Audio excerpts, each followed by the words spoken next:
Hello, and welcome to part 8 and the final part of Words 1104 Summer 2022. So, this is the very last bit, and there is a little bit of work to do here for sure. So, take some time, a couple of days at least, to get through this. But at this point in the course, you should now have done all kinds of stuff. You should have a scholarly article in hand. You should have done primary, secondary research, learned about important writing studies concepts, attempted to answer an unanswered writing studies conversational inquiry question. So you've done a ton of work up until this point. And now it's time to sort of think about putting all that work into a container that you can share, that you can use to reflect, that you can use to help you cross the thresholds of some of these important threshold concepts that are key for this course. So in the last part here, what we're going to be doing is essentially two things. You're going to be writing a final reflective letter, and you're going to be putting your work into a writing portfolio. And I'm going to show you exactly how to do both of those things here in this video.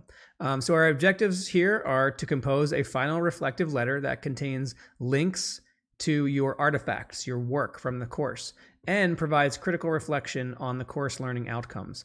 We're also going to be creating a Google site to house your reflective letter and your work from this class. So two kind of big assignments in part 8. The first one is a studio called Critical Reflection. So you can take a listen to my little podcast here about reflection and what it means. And then the directions here ask you to create a reflective letter. Now, this letter is actually really, really important. This is sort of the set piece for your portfolio, and this reflective letter will live on the homepage of your portfolio. The reflective letter is an opportunity for you to discuss the learning that you've accomplished in this class, as well as to link to specific artifacts or work that you've done in this course that demonstrate where you were able to practice some of the learning outcomes that we have been looking at throughout the course. So here are the steps to creating this reflective letter. Step 1 are the artifacts. A writing artifact is a relic. It's a thing that you discover that you can use to demonstrate learning. In this course, the work you have done with writing serves as your artifacts. So for this step of this assignment, go back through the course and select 3 or 4 significant artifacts from your body of work, writing that you feel is representative of what you have learned and practiced in Words 1104. So I would suggest, definitely your scholarly article, your research report, perhaps your discourse community ethnography, and then maybe something from some of the earlier major assignments that we did. So it's really up to you to choose, but you can't use everything. So you want to pick 3 or 4 things that really represent moments where you grew. And then step 2, reflect on these artifacts. So what did you learn from them? What challenges did you face when you were creating them? Are you happy with how they turned out, or do they need more work? What would you change about these artifacts? So you should do about 2 or 3 paragraphs of reflection for each artifact that you select. And then write a reflective letter. So importantly, try to use the genre of a letter where you are writing directly to an audience. So say something like "Dear Reader" at the beginning, and guide your audience through these artifacts that you've selected and offer reflection on each piece. In your letter, it's really important that you include links to the artifacts that you are discussing. So you want to make sure that when you say, "I feel like I really learned a lot about rhetoric when I worked on my discourse community ethnography project," you want to put a link to that project right there in the body of your letter. You also want to make sure that you are connecting your reflection that you're doing to our course learning outcomes, which are linked here. Okay, so we have 5 of these learning outcomes, and you want to specifically mention these. So you might say things like, "In the rhetorical analysis ethnography project, I really feel like I developed a good sense of critical reading and being able to identify different writing situations. And those 2 skills, connect to SLO3 and SLO4. So you want to make sure that you are identifying those moments as well. And then the last part of this assignment asks you to copy this letter and put it onto the home page of your final portfolio. I'm going to show you how to do that in a minute in this video, in the next part. This letter is the entry point into your portfolio and will serve as the guide for your collection of work for your audience. So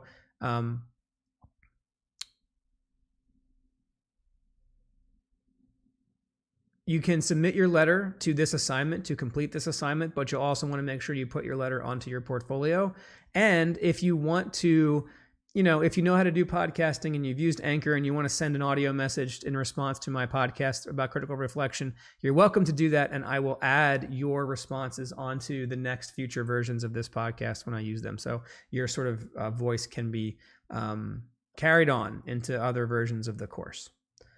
This assignment is really important, so make sure you spend some time on this. All right. After you've got your critical reflective letter in hand, your final reflective letter, then it's time to actually put together your portfolio. We are going to be making these portfolios using Google Sites, and I'm going to walk you through how to make a Google Site portfolio right now. But before I do that, let me just give you a general sense of what the portfolio should do. It should have 3 or 4 artifacts from the course in the portfolio, right? You're linking to those artifacts from your reflective letter. Your portfolio should make reference to the course learning outcomes. It should attempt to connect those learning outcomes to the assignments in the class. There should be reflection in your portfolio. You should use citations where appropriate, and you should do your best to use the vocabulary that we've established as writing studies scholars in this course. So there's lots of notes here about how to do this portfolio. But ultimately, it's kind of your own thing. As long as you've got that reflective letter on the front, you can set your portfolio up as however you would like. And what you're essentially doing in the portfolio is you're taking work that you did in the course. It could be anything we did. So discussion forum posts, responses from your peers, major assignments, smaller assignments, anything like that you created over the last couple of weeks. You can take anything that you want to select and then put that into your portfolio and then curate that thing. And what I mean by curate is to take, let's say you take an assignment from the course, you take it out of Canvas, you put it onto your portfolio on a page of a Google site, and you contextualize what that thing is. For example, you might say something like, in this assignment, we were asked to do this. So I wrote this discussion forum. As I wrote this and as I look back on it, I feel like this assignment really helped me to understand genre. Understanding genre is an important learning outcome for the course, and here's that learning outcome that I think this assignment connects to. So you're making connections between your work and the course learning outcomes to show me that you've made progress in those areas. So let me jump over to Google Sites. So when you go to googlesites.com or just Google Sites, you can sign in with your UNC account credentials, and it's going to give you an account on Google Sites. I have a bunch of sites down here that I've already made in the past, but you're going to be making a new one. Now you're welcome to start with a blank site. You could also use a portfolio if you kind of feel comfortable doing that, a template, but I might suggest to start with blank. So choose a blank site.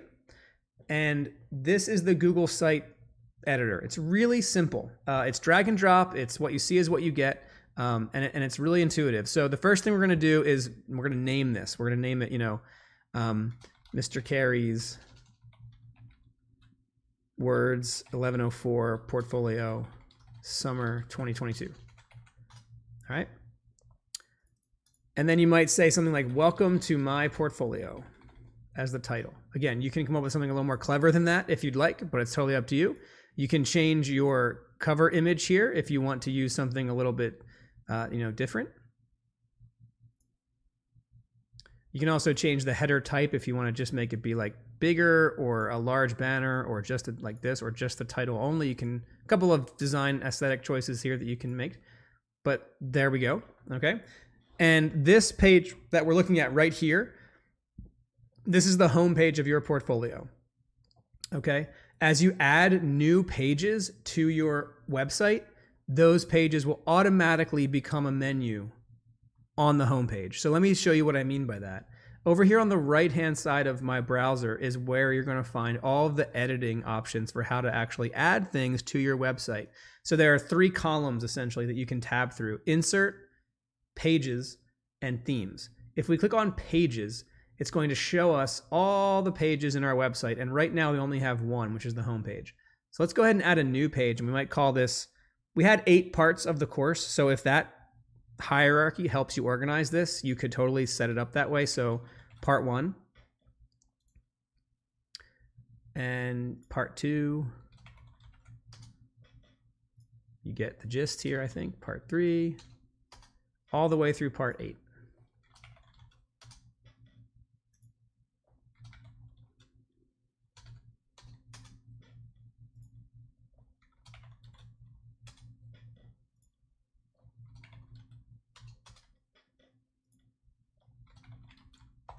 All right, so that's all the different parts of our course. And you might go back and you might say, okay, what was part 1 called? Part 1 was called Investigating Writing. Okay, so maybe I'll go back here and I'll click on this and I'll go to the properties here and I'll change this to Investigating Writing.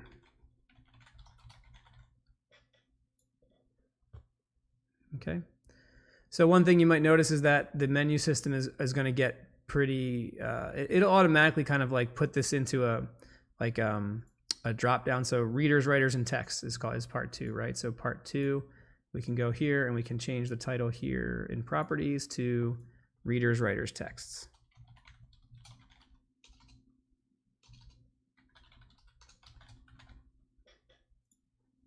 You'll notice that it automatically creates this more button. So it'll automatically kind of create that drop down menu as you add more and more pages.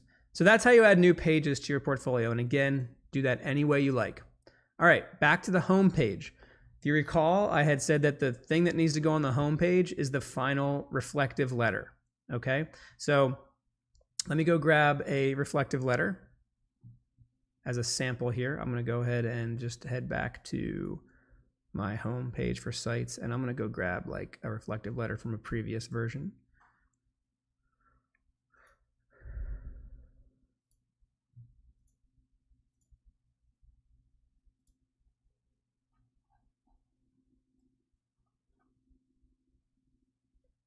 So this is from a previous class, but you'll get the idea. So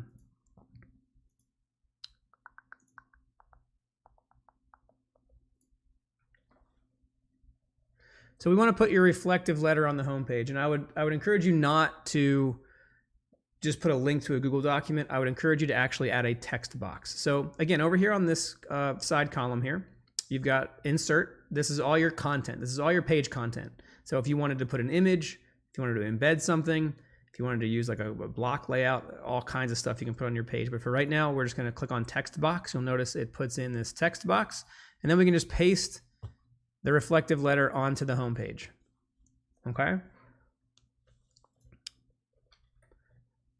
And again, please note, this is from a different course. So it's going to be a little bit different than what I'm asking you to do in your reflective letter here. But this is what it should kind of look like. You might say final reflective letter, words 1104, summer 22. Standard text editing stuff you can kind of play around with in here, so it's pretty simple. And that's what your homepage should look like. It should have this welcome to my portfolio and then your reflective letter on the homepage with all the characteristics of the reflective letter that I mentioned before. And then the rest of the parts of the portfolio, it's really up to you how you want to add content. You can put screenshots of things. You can, here is where you could say like in, SLO connections. In this assignment, I practiced SLO 1 and SLO 3, and then reflect on that experience. Okay, so share your work, connect to SLOs, put in whatever you need to put in for all the different parts of the course, reflection, discussion, kind of bring it all together. When you're ready to go with this, you click publish, and it will ask you to give it a URL address, and that's fine. You can publish whatever it gives you there. And then click on view published site. Really important. Make sure you don't share the editing version of this, right? So if you share the link that's in the editor, I won't be able to see it. So you got to make sure that you do view published site and share this when you turn it in. Okay? So this is kind of like a sample portfolio and kind of what it should look like. I'll go ahead and add this into the resources page for part 8 as well. I'm sure that you will have some questions. That was like a really quick rundown of how to use Google Sites. If you're working on these portfolios at the end here and you have questions, don't hesitate to reach out to me. Post on the Part 8 help wall. I'm happy to take a look at whatever you're working on. If you don't know how to do something in Google Sites, let me know. But yeah, the last two parts of the course, these are the last two things. Once you get your portfolio turned in, you're good to go. And everything is due August 8th is the last day of the course. So make sure you get everything turned in by August 8th and you'll be ready to go. And that's it. Thank you so much for watching these videos. Thank you so much for taking the course. If you have any questions or concerns going forward, again, just reach out to me. I'm here, and it's been an awesome ride. So thank you so much for all your time and dedication, your amazing work in this class. And yeah, it's been a blast. Thank you so much for being here. See you next time.